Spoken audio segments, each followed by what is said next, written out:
Well, I guess describe the last 2 weeks and the decision you made to bring Carlin back.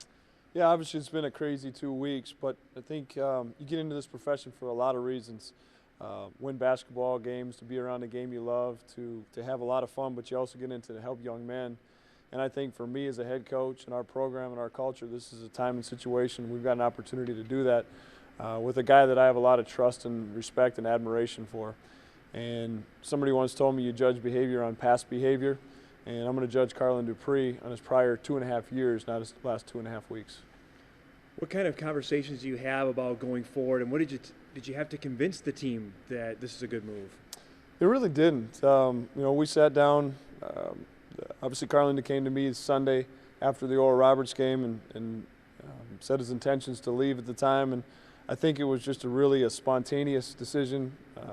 Not a well-informed decision on his part. I said all along, I support Carlin Dupree. I don't support his decision. And it was as quickly as Thursday night where he had second thoughts. But I didn't want it to become a distraction to our group. I knew it wasn't a position where we were going to bring him back immediately. But after our game Saturday against South Dakota State, I did visit with some of the guys in our program and our culture that I have a lot of respect for, guys that I think are the foundation. Bounced it off them, let them sleep on it for a night, and then serious discussions got about if we're going to bring him back and how we're going to bring him back. So what does that entail? What does bringing him back entail?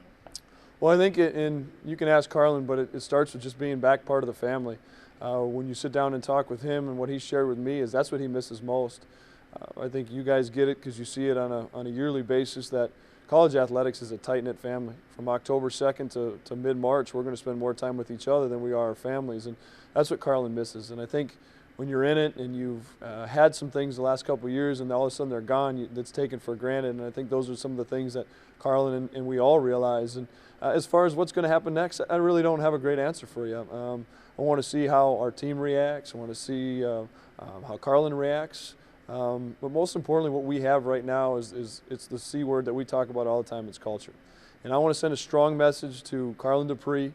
I want to send a strong message to the guys within our program and within our culture that quitting is not acceptable. And when you become a father, you can't quit on that.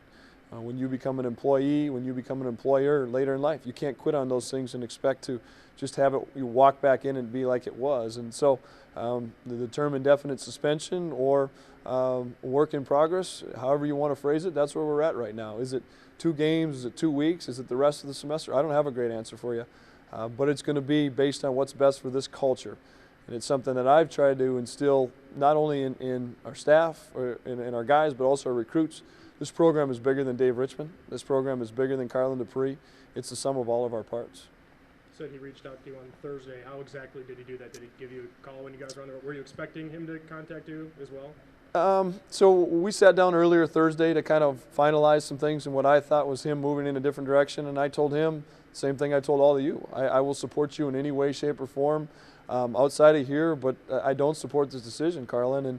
But I told him I love Carlin. I've been in too many situations. He's done too many things for me personally and for my family for me to just pull the rug and not help him in any way. And I told him, I said, you call me with anything. I said, maybe I'm the last person you want to hear from or whatever, but I'm going to tell you what I think you need to hear, not what you necessarily want to hear. And about 7 o'clock or 9 o'clock that night, he called, and maybe one of the more intelligent conversations I had about a young man that had been smacked in the face basically with some reality things and realizes the opportunity that he was missing out on. And it was honestly, it was great to hear from a young man that had done some soul searching, and that was the starting for me to really start this process to where we're at today. Was that a long phone call, would you say? Or 15 minutes. 15 minutes, and when I look back on the phone, I think Carlin talked for 12 or 13 of the minutes. I didn't do much talking, and I didn't need to. Were the guys angry? Were you angry when the initial decision was made? Oh, absolutely. I think when you look at society today, and I'm not on this with these microphones up here preaching, but there's a sense of entitlement. There's a sense of selfishness. And to me, what Carlin did at the time, and it was a selfish, entitled decision. It was worried about himself and not what was good for the greater good of our group. So we were angry. You had some guys, a guy like A.J. Jacobson, who had roomed with Carlin as a true freshman. He was angry with him. I know Paul stood up and said it was disappointing. It's like losing a brother. but we're going to support him. And yeah, there's definitely some anger, but there's also an understanding of it's a brother, and we have an opportunity as a program, as a staff, as players to help him. Do you think that's going to go? Has it gone away? Will it go away once time goes past here? I think yeah, absolutely. Yeah. It's part of everything. It's a work in progress. So I'm not sure there's a guy in our program that I trusted more than Carlin Dupree up until last Sunday. And I told him this. I trust you, but I don't know. It's going to take some time until you're fully trusted within this program, and it might not be until next fall when you're back here. That's something that he fully understands, but I think he's really excited about it. I looked Carlin in the eye and told him if you weren't happy with your role before and how our teams gelled and moved forward without you, that you're really not going to be happy now. And he stressed to me that wasn't what was important to him at this time. It was being part of this group, being part of this family, being part of this culture, and understanding how that can help him, not necessarily the next year and a half, but in the next 3 years, 5 years, 10 years down the road. Was it strictly the senior leadership? I know you don't have much of it, but was it the senior leadership? You said you bounced it off some of your leaders. What were the reactions of those guys immediately? The immediate one, I went with is a lot of our younger guys. When you look at our roster minus Carlin, 10 of our 13 guys left are underclassmen. And am I excited about Corey Brown and Chris Kading and Dexter Warner? Absolutely. But I wanted to make it clear to our young guys that what just happened wasn't acceptable. That you can't just walk in and then try to walk back, walk out and then try to walk back in without any consequences or repercussions. And I knew kind of what I was talking to and talking with, but this isn't just a Dave Richman program. I think a culture is established within me, our staff, administration, and in a lot of ways, most importantly, our guys.